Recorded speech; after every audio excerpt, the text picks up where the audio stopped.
मैं कंदर्प Madhav, physics teacher. आज की इस वीडियो में हम लोग बात करने वाले हैं क्लास 10 के फिजिक्स चैप्टर के जो फर्स्ट चैप्टर यानी कि लाइट चैप्टर है, उसमें एक topic two rules to draw the ray diagram, यानी जो हम लोगों को रे डायग्राम बनाना है, जो डिफरेंट कॉनकेव कॉन्वेक्स मिरर्स के बारे में या लेंस के बारे में।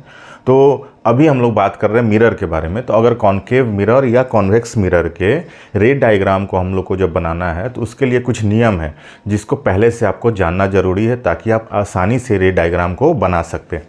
तो आप यहाँ पे बोर्ड पे देखेंगे जो लिखा हुआ है topic, that is rules for drawing images form by spherical mirrors, यानी स्फेरिकल मिरर्स के द्वारा जो इमेज फॉर्मेशन हो रहा है उसका जब रे डायग्राम बनाने जाइएगा तो ऑलरेडी आपके पास 4 रूल्स है, 1, 2, 3 और ये 4। इन चारों में से ही अलग अलग यूज़ करके हम लोग जो रे डायग्राम है उसको बनाते हैं। तो सबसे पहला रूल क्या कह रहा है कि a ray proceeding parallel to the principal axis will after reflection pass through the principal focus in the case of a concave mirror and appear to come from focus in the case of a convex mirror।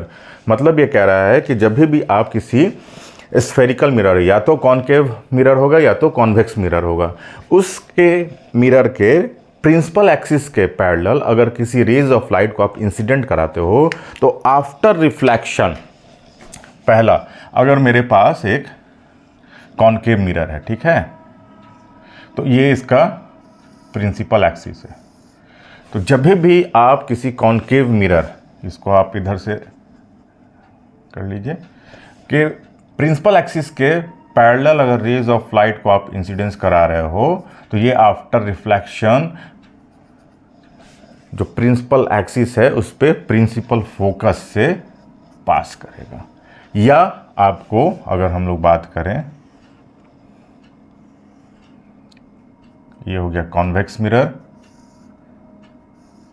तो जब आप यहाँ इसके ऊपर incidence कराओगे तो ये इस साइड में जाएगा और इसको आप जब पीछे बढ़ाओगे तो ये यहाँ फोकस, थोड़ा सा इसको नीटली हम लोग बना लेते हैं।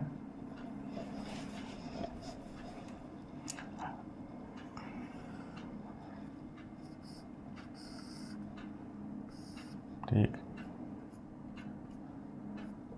ये कॉन्वेक्स हो गया, दैट इज योर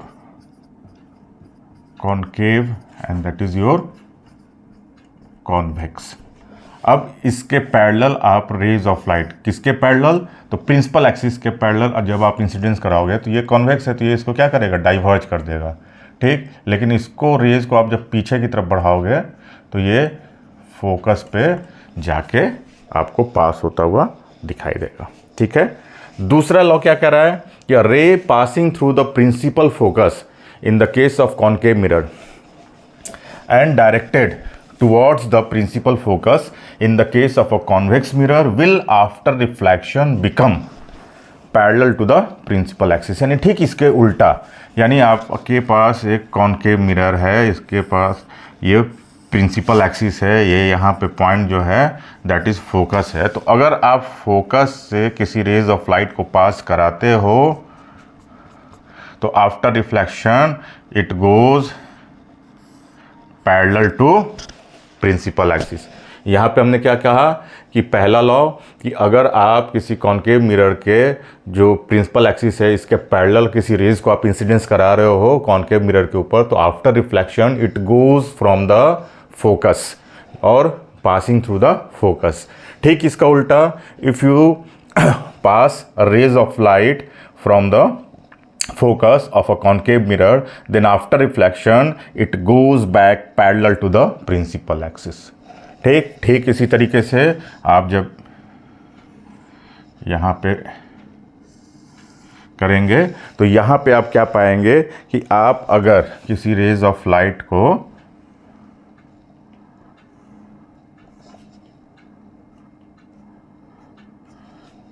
ठीक है, तो ये यहाँ से ऐसे जाएगा, तो ये आपका फिर से ये हो गया कॉनकेव और ये हो गया कॉन्वेक्स। तो फिर से दो लॉ हम लोगों ने अभी तक डिस्कस किया।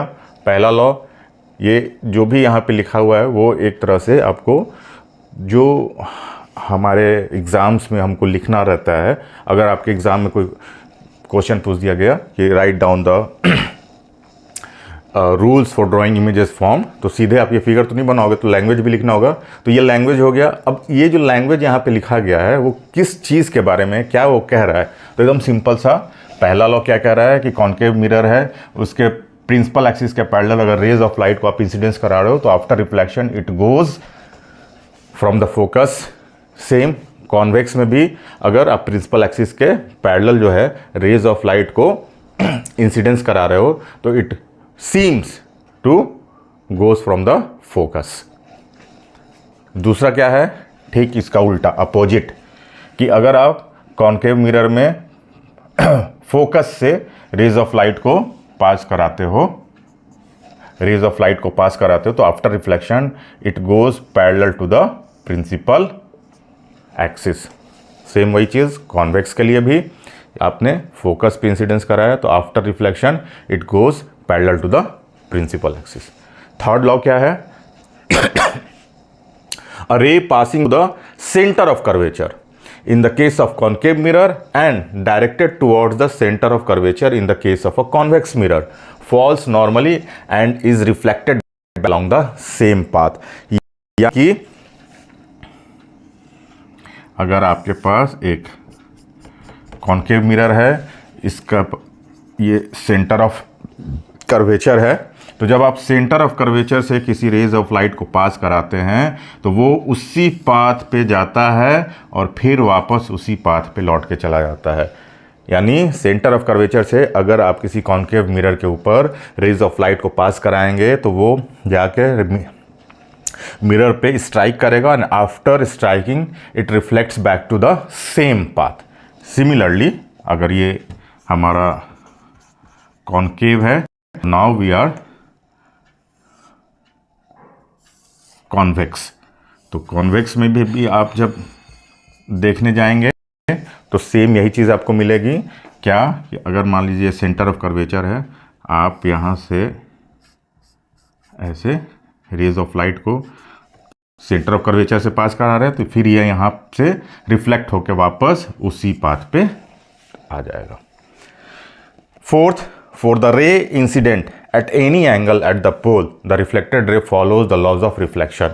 जैसा कि पहले भी हम लोग बात कर चुके हैं, एकदम सिंपल सा, कि जो ये प्रिंसिपल एक्सिस होता है, only the principal axis is the normal on the given mirror। why? because कि centre of curvature and pole, इस रेज दोनों पॉइंट को जो लाइन मिलाती है that is called principal axis, और ये जो लाइन होती है वो इस मिरर के ऊपर 90 डिग्री का एंगल यानी कि एज अ नॉर्मल होती है। तो अब अगर आप कोई रेज ऑफ लाइट यहाँ पे इंसिडेंस कराते हो तो ये हो जाएगा एंगल ऑफ आई, और ये यानी जिस एंगल से ये इंसिडेंस होगा, जिस एंगल से ये यहाँ इंसिडेंस होगा, ठीक उसी एंगल से ये रिफ्लेक्ट हो जाएगा।